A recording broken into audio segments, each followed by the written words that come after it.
ಬೆಂಗಳೂರಿನ ಜಿಗಣಿಯಲ್ಲಿ Pakistan ಪ್ರಜೆಯೊಬ್ಬನನ್ನು ಬಂಧಿಸಿರತಕ್ಕಂಥ breaking update ಬರ್ತಾ ಇದೆ. ಆತನ ಪತ್ನಿ ಆಕೆಯ ತಂದೆ ತಾಯಿ ಕೂಡ ಬಂಧನಕ್ಕೆ ಒಳಗಾಗಿದ್ದಾರೆ. ಜಿಗಣಿಯಲ್ಲಿ ಪಾಕಿಸ್ತಾನದ ಪ್ರಜೆಯ ಬಂಧನ ಆಗಿದೆ. ಪರ್ವೇಜ್ ಎಂಬಾತನನ್ನು ಕೂಡ ಪೊಲೀಸರು ಬಂಧಿಸಿದ್ದಾರೆ. ಒಟ್ಟು 5ರನ್ನ ಜಿಗಣಿ ಪೊಲೀಸರು ಬಂಧಿಸಿದ್ದಾರೆ. ನಿಜಕ್ಕೂ ಶಾಕಿಂಗ್ ವಿಚಾರ ಇದು. ಪಾಕಿಸ್ತಾನ ಪ್ರಜೆಯನ್ನ ಬೇರೆ ಎಲ್ಲೂ ಅಲ್ಲ, ಇಲ್ಲೇ ನಮ್ಮ ಬೆಂಗಳೂರಿನ ಜಿಗಣಿಯಲ್ಲಿ ಬಂಧಿಸಿದ್ದಾರೆ. ಅಂದರೆ ಎಷ್ಟು ಆರಾಮಾಗಿ ರಾಜಾರೋಷವಾಗಿ ಯಾರು ಬೇಕಾದರೂ ಬಂದು ಇಲ್ಲಿನ ಡಾಕ್ಯುಮೆಂಟ್ ಕ್ರಿಯೇಟ್ ಮಾಡಿಕೊಂಡು ಇಲ್ಲಿ ಆರಾಮಾಗಿ ಇರ್ಬೋದು ಅನ್ನುವಂಥದ್ದು ದೃಶ್ಯಗಳಲ್ಲಿ ನೋಡ್ತಾ ಇದ್ದೀರಿ. ಪೊಲೀಸರು ಜಿಗಣಿಯಲ್ಲಿ ಪಾಕಿಸ್ತಾನ ಪ್ರಜೆಯನ್ನು ಬಂಧಿಸಿ ಕರ್ಕೊಂಡು ಹೋಗ್ತಾ ಇರ್ತಕ್ಕಂಥದ್ದು. ಕೇವಲ ಆತ ಮಾತ್ರ ಅಲ್ಲ, ಆತನ ಇಡೀ ಕುಟುಂಬ ಇಲ್ಲಿ ಇದೆ. ಆತನ ಪತ್ನಿ, ಆಕೆಯ ತಂದೆ, ಅವ್ರನ್ನೆಲ್ಲರನ್ನೂ ಕೂಡ ಅರೆಸ್ಟ್ ಮಾಡಿದ್ದಾರೆ. ಜೊತೆಗೆ ಪರ್ವೇಜ್ ಎಂಬಾತನನ್ನು ಕೂಡ ಅರೆಸ್ಟ್ ಮಾಡಿದ್ದಾರೆ. ಹೀಗೆ ಒಟ್ಟು 5 ಜನರನ್ನ ಜಿಗಣಿ ಪೊಲೀಸರು ಬಂಧಿಸಿದ್ದಾರೆ. ಇವರು ಯಾರು, ಯಾತಕ್ಕೋಸ್ಕರ ಇಲ್ಲಿ ಬಂದಿದ್ದಾರೆ, ಇನ್ನಷ್ಟೇ ಮಾಹಿತಿ ಬರಬೇಕಾಗಿದೆ. ಬ್ರೇಕಿಂಗ್ ಅಪ್ಡೇಟ್ ಲಭ್ಯ ಆಗ್ತಾ ಇದೆ. FIR ಮಾಹಿತಿ ರಿಪಬ್ಲಿಕ್ ಕನ್ನಡಕ್ಕೆ ಲಭ್ಯ ಆಗಿದೆ. ಹಿಂದೂಗಳ ಹೆಸರು ಇಟ್ಕೊಂಡು ಕಳ್ಳಾಟ ಮಾಡ್ತಾ ಇದ್ರು. ಪಾಕ್ನ ಕರಾಚಿಯ ರಶೀದ್ ಸಿದ್ದಿಕಿ, ಈತ 48 ವರ್ಷದ ರಶೀದ್ ಸಿದ್ದಿಕಿ ಶಂಕರ್ ಶರ್ಮಾ ಅನ್ನುವಂಥ ಹೆಸರು ಇಟ್ಕೊಂಡು ಇಲ್ಲಿ ಬದುಕ್ತಾ ಇದ್ರು. ಲಾಹೋರ್ನ ಆಯೇಷಾ ಅನ್ನುವಂಥ 38 ವರ್ಷದ ಮಹಿಳೆ ಆಶಾರಾಣಿ ಅಂತ ಹೆಸರು ಇಟ್ಕೊಂಡು ಬದುಕ್ತಾ ಇದ್ರು. ಹಾಗೇನೆ 73 ವರ್ಷದ ಹನೀಫ್ ಮೊಹಮ್ಮದ್ ಅನ್ನುವಂಥ ವ್ಯಕ್ತಿ ರಾಮ್ ಬಾಬು ಶರ್ಮಾ ಅಂತ ಹೆಸರು ಇಟ್ಕೊಂಡು ಬದುಕ್ತಾ ಇದ್ರು.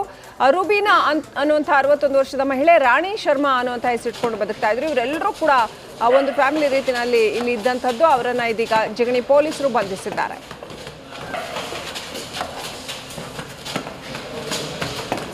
ನೋಡ್ತಾ ಇದ್ದೀವಿ, ಪೊಲೀಸರು ಅವ್ರನ್ನ ಬಂಧಿಸಿ ಕರ್ಕೊಂಡು ಹೋಗ್ತಾ ಇರೋವಂಥದ್ದು. ಏನು ಗೂಢಚಾರಿಕೆ ಮಾಡ್ತಾ ಇದ್ರಾ ಅಥವಾ ಸಾಮಾನ್ಯ ಜನರ, ಯಾತಕ್ಕೋಸ್ಕರ ಬೆಂಗಳೂರಿನಲ್ಲಿ ಬಂದು ಹೀಗೆ ಹಿಂದೂಗಳ ಹೆಸರಿಟ್ಕೊಂಡು ಬದುಕ್ತಾ ಇದ್ರು, ಈ ಎಲ್ಲ ಮಾಹಿತಿ ಇನ್ನಷ್ಟೇ ಗೊತ್ತಾಗಬೇಕಾಗಿದೆ. ಒಟ್ಟಾರೆ ಪಾಕಿಸ್ತಾನದ ಪ್ರಜೆಗಳು ಅನ್ನುವಂಥದ್ದು ತಿಳಿದು ಬಂದಿದೆ. ಆ FIR ಪ್ರತಿ ರಿಪಬ್ಲಿಕ್ ಕನ್ನಡಕ್ಕೆ ಲಭ್ಯ ಆಗಿದೆ. ಹೆಸರುಗಳು ನೋಡಿ ಹೆಂಗೆ ಇಟ್ಕೊಂಡಿದ್ದಾರೆ. ರಾಮ್ ಬಾಬು ಶರ್ಮಾ ಅಂತೆ, ಹನೀಫ್ ಅನ್ನುವಂಥ 73 ವರ್ಷದ ವ್ಯಕ್ತಿ, ಹಾಗೆಯೇ 61 ವರ್ಷದ ರುಬೀನಾ ಅನ್ನುವಂಥ ಲೇಡಿ, ಅವರು ರಾಣಿ ಅಂತ ಹೆಸರಿಟ್ಕೊಂಡಿದ್ದಾರೆ. ಬೆಂಗಳೂರಿನ ಜಿಗಣಿಯಲ್ಲಿ ವಾಸ ಮಾಡ್ತಾ ಇದ್ರು.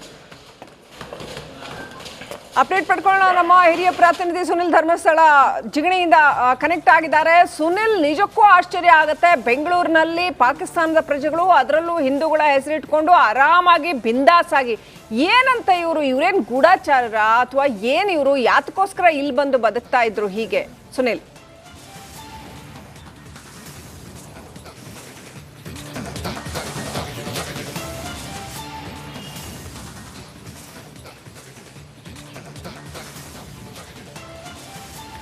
S Srilakshmi, as of now ಇವರಿಬ್ಬರು ಬಂದಿರುವಂಥದ್ರ ಹಿಂದೆ ಬೇರೆ ಯಾವುದೇ ರೀತಿಯ ದುರ್ಹೋತಗಳ ಬಗ್ಗೆ ಮಾಹಿತಿ ಲಭ್ಯ ಆಗಿಲ್ಲ. ಇವರು ಪಾಕಿಸ್ತಾನದಲ್ಲಿ ಇದ್ದಂತಹ ವ್ಯಕ್ತಿ. ಈತ ಅದಾದ ನಂತರ ರಶೀದ್ ಸಿದ್ದಿಕಿ, ಪಾಕಿಸ್ತಾನದಲ್ಲಿ ಈತನ ಹೆಸರಿದ್ದುದು, ಕರಾಚಿಯಲ್ಲಿ ವಾಸ ಇದ್ದ. ಯಾವಾಗ ಭಾರತಕ್ಕೆ ಬಂದೋ ಅದಾದ ನಂತರ ಅಧಿಕಾರಿಗಳು ಜಿಗಣಿ ಪೊಲೀಸರಿಗೆ ಮಾಹಿತಿಯನ್ನು ನೀಡಿದ್ರು. ಈ ರೀತಿ ಪಾಕಿಸ್ತಾನದಿಂದ ಬಾಂಗ್ಲಾದೇಶಕ್ಕೆ ಬಂದು ಅದಾದ ನಂತರ ಅಲ್ಲಿಂದ ಬೆಂಗಳೂರಿಗೆ ಬಂದು ಸದ್ಯಕ್ಕೆ ಬೆಂಗಳೂರಿನಲ್ಲಿ ಜಿಗಣಿಯಲ್ಲಿ ವಾಸ ಇದ್ದಾರೆ ಅನ್ನೋದ್ರ ಬಗ್ಗೆ ಮಾಹಿತಿಯನ್ನು ನೀಡಿದ್ರು. ಇದರ ಆಧಾರದ ಮೇಲೆ ನಿನ್ನೆ ಪೊಲೀಸರು ದಾಳಿಯನ್ನು ಮಾಡಿ ಈಗ 5 ಜನರ ವಿರುದ್ಧ ಪ್ರಕರಣವನ್ನು ದಾಖಲಿಸಿಕೊಂಡಿದ್ದಾರೆ. ಇದರ ಒಂದು FIR ಪ್ರತಿ ಕೂಡ ರಿಪಬ್ಲಿಕ್ ಕನ್ನಡಕ್ಕೆ ಲಭ್ಯ ಆಗಿದೆ. ಈ ಒಂದು FIR ನಲ್ಲಿ ಇರುವಂತಹ ಒಂದು ಮಾಹಿತಿ ಪ್ರಕಾರ ಸದ್ಯಕ್ಕೆ ಇವರ ವಿರುದ್ಧ IPC ಸೆಕ್ಷನ್ಗಳು, ಅಂದ್ರೆ ಈ BNS ಕಾಯ್ದೆ ಬರೋದಕ್ಕಿಂತ ಮೊದಲೇ ಈ ಆಫೆನ್ಸ್ ಆಗಿರೋದ್ರಿಂದಾಗಿ IPC ಸೆಕ್ಷನ್ 420, 468 ಮತ್ತು 471, ಅದೇ ರೀತಿಯಲ್ಲಿ ಪಾಸ್ಪೋರ್ಟ್ ಆಕ್ಟ್ ಅಡಿಯಲ್ಲೂ ಕೂಡ ಪೊಲೀಸರು ಪ್ರಕರಣವನ್ನು ದಾಖಲು ಮಾಡಿಕೊಂಡಿದ್ದಾರೆ. ಸದ್ಯಕ್ಕೆ 5 ಜನರನ್ನು ಕೂಡ ಪೊಲೀಸರು ವಿಚಾರಣೆಗೆ ಒಳಪಡಿಸಿದ್ದಾರೆ ಅನ್ನುವಂಥ ಮಾಹಿತಿ ಇರುವಂತದ್ದು. ಇವರಿಗೆ ಯಾರ್ಯಾರು ಈ ಪಾಸ್ಪೋರ್ಟ್, ಅದೇ ರೀತಿಯಲ್ಲಿ ಆಧಾರ್ ಕಾರ್ಡ್ಗಳು, ಡ್ರೈವಿಂಗ್ ಲೈಸೆನ್ಸ್ ಗಳನ್ನ ಮಾಡಿಕೊಟ್ಟು ಅನ್ನುವಂಥದ್ರ ಬಗ್ಗೆ ಹೆಚ್ಚಿನ ಮಾಹಿತಿಯನ್ನ ಪೊಲೀಸರು ಕಲೆ ಹಾಕ್ತಿದ್ದಾರೆ. ಜೊತೆಗೆ ನೀವಾಗಲೇ ಕೇಳಿದಂಗೆ ರೈಟ್, ದಯವಿಟ್ಟು ಹಾಗೆ ಸಂಪರ್ಕದಲ್ಲಿ ಸುನಿಲ್.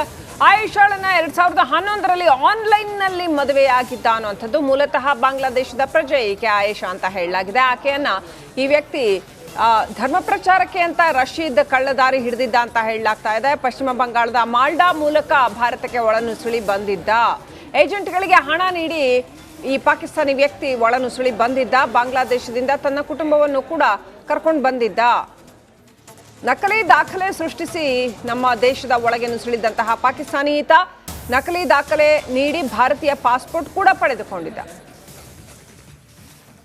ಈಗ ಪ್ರಕರಣ ದಾಖಲು ಜಿಗಣಿ ಇನ್ಸ್ಪೆಕ್ಟರ್ ಅವರು ಒಂದು ಸ್ಪೆಸಿಫಿಕ್ ಮಾಹಿತಿ ಮೇಲೆ ವಿಚಾರಣೆ ಮಾಡಿ ಒಂದು ಪ್ರಕರಣ ದಾಖಲು ಮಾಡಿದ್ದಾರೆ ಜಿಗಣಿ ಸ್ಟೇಷನಲ್ಲಿ. ಅದರಲ್ಲಿ 4 ಜನ ಅವರು ಇಲ್ಲಿ ಜಿಗಣಿಯಲ್ಲಿ ವಾಸ ಮಾಡ್ತಾ ಇದ್ದಾರೆ.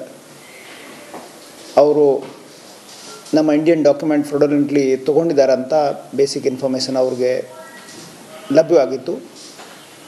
ಆ ಆಧಾರ ಮೇಲೆ ಅವರು ವಿಚಾರಿಸ್ಕೊಂಡು ಈಗ ಪ್ರಕರಣ ದಾಖಲು ಮಾಡಿದ್ದಾರೆ ಮತ್ತು ಆ 4 ಜನಗೆ ವಿಚಾರಣೆ ಮಾಡ್ತಾ ಇದ್ದಾರೆ. ಮಾಡ್ಕೊಂಡ ನಂತರ ಫರ್ದರ್ ಏನೇನು ಇದರಲ್ಲಿ ಬರ್ತದೆ ಅದರ ಪ್ರಕಾರ ನಾವು ಸೂಕ್ತವಾದ ಕಾನೂನು ಕ್ರಮ ತಗೊಳ್ತೇವೆ. ಜಿಗಣಿಯಲ್ಲಿ ಒಂದು ಯಾವುದೋ ಮನೆಯಲ್ಲಿ ಬಾಡಿಗೆ ಮನೆಯಲ್ಲಿ ಇದ್ದರು. ಈಗ ಅದ್ರ ಬಗ್ಗೆ ತನಿಖೆ ಮಾಡ್ತಾ ಇದ್ದೀವಿ. ಅದೇ ಅದ್ರ ಬಗ್ಗೆ ಈಗ ಆ 4 ಜನ ಬಗ್ಗೆ ಸಂಶಯ ಏನಿದೆ ಅದ್ರ ಬಗ್ಗೆ ಎಲ್ಲ ಡೀಟೇಲ್ ಈಗ ನಾವು ಕಲೆಕ್ಟ್ ಮಾಡ್ತಾ ಇದ್ದೀವಿ. ಕೆಲವು ನಿನ್ನೆಯಿಂದ ಅವ್ರಿಗೆ ಈಗ ಮಾಹಿತಿ ಬಂದಿದ್ದು ಅದರ ಮೇಲೆ ಇವರು ತನಿಖೆ ಮಾಡ್ತಾ ಇದ್ದಾರೆ. ಈಗ ಅದೇ ನಮಗೆ ಈಗ ಹಿಂದೂಗಳಂತೆ ನಡವಳಿಕೆ, ಮುಸ್ಲಿಂ ಧರ್ಮ ಪ್ರಚಾರವನ್ನ ಮಾಡಲಾಗ್ತಾ ಇತ್ತಂತೆ. ಧರ್ಮ ಪ್ರಚಾರಕ್ಕೆ ಮೆಹದಿ ಫೌಂಡೇಶನ್ ಇಂದ ಹಣ ಕೂಡ ರವಾನೆಯಾಗಿದೆ. ಈಗಾಗಲೇ ರಶೀದ್ನ ಬಾಮೈದ ಪೊಲೀಸ್ ಬಂಧನದಲ್ಲಿದ್ದಾನೆ. ಆತನ ಪತ್ನಿ, ಕುಟುಂಬಸ್ಥರು ಕೂಡ ಪೊಲೀಸ್ ಬಂಧನದಲ್ಲಿದ್ದಾರೆ. ಚೆನ್ನೈ ವಲಸೆ ವಿಭಾಗದ ಅಧಿಕಾರಿಗಳು ಈಗಾಗಲೇ ಬಂಧನ ಕೂಡ ಮಾಡಲಾಗಿರುವಂಥದ್ದು. ಪಾಕಿಸ್ತಾನಿಯ ಪ್ರಜೆಗಳು ನಮ್ಮ ಭಾರತದಕ್ಕೆ ಬಂದು ಭಾರತದಲ್ಲಿ ಇದ್ದು ಎಷ್ಟು ವರ್ಷ ಆಯಿತು ಅನ್ನೋದು ಕೂಡ ಇನ್ನೂ ಕೂಡ ಮಾಹಿತಿ ಲಭ್ಯ ಆಗ್ತಾ ಇಲ್ಲ. ಮತ್ತಷ್ಟು ಡೀಟೇಲ್ಸ್ ನೀಡ್ತಾ ಹೋಗ್ತಾರೆ ನನ್ನ ಕಲೀಗ್ ಸುನಿಲ್ ಧರ್ಮಸ್ಥಳ ನೇರ ಸಂಪರ್ಕದಲ್ಲಿದ್ದಾರೆ. ಸುನಿಲ್, ಎಷ್ಟು ವರ್ಷಗಳಿಂದ ಈ ಕುಟುಂಬಸ್ಥರು ಭಾರತದಲ್ಲಿ ನೆಲೆಸಿದ್ರು, ಇದು ಹೇಗೆ ಹೊರಗಡೆ ಬಂತು ಈ ವಿಚಾರ ಅನ್ನೋದು ಡೀಟೇಲ್ಸ್ ನೀಡ್ತಾ ಹೋಗೋದಾದ್ರೆ?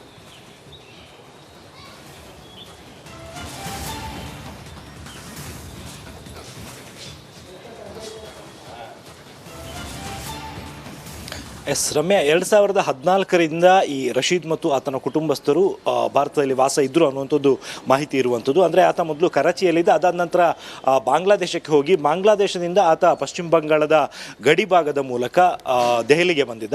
ದೆಹಲಿಗೆ ಬಂದಂಥವನು 2014ರಲ್ಲಿ ದೆಹಲಿಗೆ ಬಂದಿದ್ದು. ಅದಾದ ನಂತರ 2018ರ ಸುಮಾರಿಗೆ ಆತ ಬೆಂಗಳೂರಿಗೆ ಬಂದಿದ್ದ ಅನ್ನುವಂಥದ್ದು ಸದ್ಯಕ್ಕೆ ತನಿಖೆ ವೇಳೆ ಬೆಳಕಿಗೆ ಬಂದಿದೆ. ಅದರಲ್ಲಿ ಮತ್ತೊಂದು ಪ್ರಮುಖ ವಿಚಾರ ಅಂತ ಹೇಳಿದರೆ, ಈತನ ಪತ್ನಿ ಆಯೇಷಾ, ಈಕೆಯನ್ನು ಆತ 2011ರಲ್ಲಿ ಆನ್ಲೈನ್ ಮೂಲಕ ಮದುವೆಯಾಗಿದ್ದ ಅನ್ನುವಂಥದ್ದು ಮಾಹಿತಿ ಕೂಡ ವಿಚಾರಣೆ ವೇಳೆ ಬೆಳಕಿಗೆ ಬಂದಿರುವಂಥದ್ದು. ಜೊತೆಗೆ ಇವರೆಲ್ಲರಿಗೂ ಕೂಡ ಮೆಹದಿ ಅನ್ನುವಂಥ ಒಂದು ಫೌಂಡೇಶನ್ನಿಂದ ಹಣಕಾಸಿನ ನೆರವು ಕೂಡ ಸಿಗ್ತಾ ಇತ್ತು. ಅಂದರೆ ಧರ್ಮ ಪ್ರಚಾರಕ್ಕೆ ಸಂಬಂಧಪಟ್ಟಂತೆ ಈ ಒಂದು ಫೌಂಡೇಶನ್ನಿಂದ ಹಣಕಾಸಿನ ನೆರವು ಸಿಗ್ತಾ ಇತ್ತು ಅನ್ನುವಂಥ ಒಂದು ವಿಚಾರ ಕೂಡ ಈಗ ತನಿಖೆ ವೇಳೆ ಬೆಳಕಿಗೆ ಬಂದಿದೆ. ಸದ್ಯಕ್ಕೆ ಪೊಲೀಸರು ಈ ಎಲ್ಲರಿಗೆ ಸಂಬಂಧಪಟ್ಟಂತಹ ದಾಖಲೆಗಳನ್ನು ಕೂಡ ಜಪ್ತಿ ಮಾಡ್ಕೊಂಡಿದ್ದಾರೆ.